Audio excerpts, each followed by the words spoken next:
say that Charlie has $1,000 in an account. That account is earning 2% interest every year. And we want to have a formula for the value of the account after T years, for example. So after T years,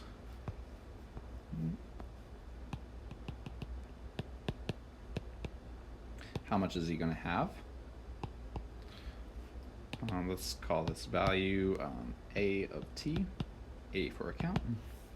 Okay, well, after 1 year, so he starts off with 1,000, but then he's going to make 2% interest. If he has 2% interest at the end of that year, he's going to have 102% of whatever he had the previous year. So it goes up by 2%, so it's like 102% of what he had before. So so it's kind of like 100 times 1.02%, or 102%, or in other words, I'm getting ahead of myself, times 1.02. And if this were after 2 years, then you would take 102% of what he had after this year. Whatever this value is, just take 102% of it. So you could just do this times 1.02. And after the next year, you would multiply by another 1.02. So, this right here is after 2 years. And you could simplify this to 1,000 times 1.02 squared. And after the next year, it would be 1.02 cubed. And in general, it would be 1,000 times 1.02 to the t after t years. So this is the value of the account after t years. And the graph of this turns out is going to look like this. So our vertical intercept is going to be 1,000. And over time, the value just like gets bigger and bigger and bigger at faster and faster rates, because each year it's going up by 2%, and 2% of whatever it was the previous year is going to be, that 2% increase is going to get bigger and bigger. It's going to matter more and more every year, because you're adding interest to whatever the interest that you had from the previous year is. So this is an example of an exponential function. So exponential functions, the defining characteristic is that it sort of represents repeated multiplication. So in like this one, we're repeatedly multiplying by 1.02 because we're taking 102% of our thing. And these functions can be written in the form a times b to the x. You can take it for granted that that exponential functions can also always be written in the form a times e to the kx, where k is some constant. So you might see something like 100 e to the 0.02 x, something like that. And it's always possible to convert from one form to the other, or vice versa. We won't really get into that, but it is possible. And so here I have a basic exponential function. This is just 2 to the x. So my a value is just 1. So my vertical intercept is just 1. You can see that by just, if you plug in 0 into this, then you'll just get out 2 to the 0, which is equal to 1. And then I plotted a bunch of other values here. So if I plug in 1, I should get 2 to the 1 is equal to 2. If I plug in 2, I'll get 4. And then 2 cubed is equal to 8. And then if you do negative exponents, it's just going to be 1 over 2 to the something. So 2 to the negative 1 is 1 over 2. 2 to the negative 3 is equal to 1 over 2 cubed, or 1 over 8, and so on. And if you plot these values, then you'll get something like this. And so when you double to go from one x value to the next x value, your graph just like shoots up more and more each time. So for 5, our value would be like 32, which would be like all the way up here, and for 6, it would just be like off the screen, right? So exponential functions get really big really fast, even with a number as small as like 2. Doubling is like pretty huge.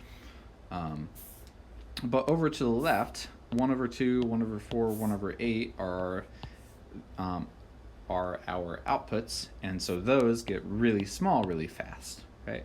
And so these values get really, really close to 0, and so we basically approach x equals 0. It's never going to equal 0. Like if you had you have like f of negative 50, you get 1 over 2 to the 50th, basically. So this number is going to be really, really small and really close to 0, but not exactly equal to 0. So we basically like hover ever so slightly above 0. So we call this like a horizontal asymptote. Cubic functions are important as well. So here's a basic example. A cube has one unknown side length. The second side is twice as long as the first, and the third side is 3 times bigger than the first. What is its volume? So the volume of the cube only depends on whatever this side length x is, so we just call that an x. And if this is x, then this side length is 2x, and this side length is just 3x, because it's 3 times that side.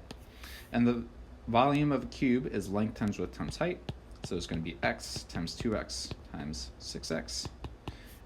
Oops, so getting ahead of myself. Times 3x. And if you combine all those, you're going to get 6x cubed. Okay, so that's the volume of this cube. And this is an example of a cubic function. So cubic functions are similar to quadratic functions, where they have ax cubed plus bx squared plus cx plus d. So we're just adding on this like cubic term. And so the graphs, you get a little bit more variability in what the graphs could look like. And you could figure out what these graphs look like by plotting points in the same way that we did in the quadratic function example. Or if you ever move on to calculus, then you would learn how to use calculus to graph these things. So basically, like graphing these things, the easiest way to graph them is with calculus, but the most basic elementary way to do it is plotting points, which works. So anyway, f of x equals x cubed ends up looking something like this. You're going to plot in points like f of like 1 is equal to 1, f of 2 is equal to 8, f of negative 1 is negative 1, f of negative 2 is equal to f of negative 2 is equal to negative 8. Right, just cube each thing. All right, and if you were to plot points for this function over here, you would see that it looks something like this. So the graph basically, if you were to ignore what's going on in the middle, it's going down and then does something in the middle, and then it's going up. So similar to a linear function, but sort of opposite to the behavior of like quadratic functions. And you may or may not have like these two little bumps in the middle. That's sort of characteristic of a cubic. If there's like more than one or more than that many bumps in there, then it's not going to be a cubic function. So what I just drew, that's not cubic, but something like this is cubic. All right, last one is step functions. So step functions are in a lot of ways like similar to, well, they don't have to be similar to linear functions, but they can be. And here's the example. Every day, Molly puts $2 in her piggy bank. How much does she have after T hours? Okay, well, after T days, she's gonna just increase by 2. So if this said days, then after T days, then she would have 2 times just the number of days, that many dollars, right? But since it's in hours, then it's like, well, after 24 hours, she would have $2. So she's like earning $2 per every 24 hours. And so you would think that, well, the equation would be like 2 over 24 times the number of hours. So if you plug 24 into this, then you would just get $2. And so that seems to make sense. So it seems to be giving you this sort of graph. And for every multiple of 24 hours, this equation does work. Like if you plug in 24, 48, 72, 96, those are going to give you the right answers. But if you plug in 12, or if you plug in 36, you're not going to get the right answers. Because if you plug in 12, you're going to spit out a 1, but she hasn't put anything in her piggy bank at that point.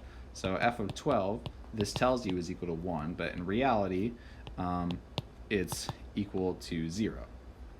and f of 36, the function tells you it's equal to,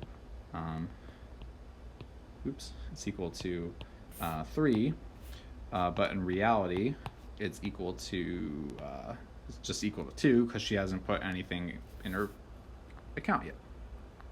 So what the graph should really look like is step function. Oops, forgot to erase these from before. So it should really look like this, and this is called a step function. So from 0 to 24, she hasn't put anything in her piggy bank yet, so we stay. So like all these points, we're going to keep all these points here for the graph.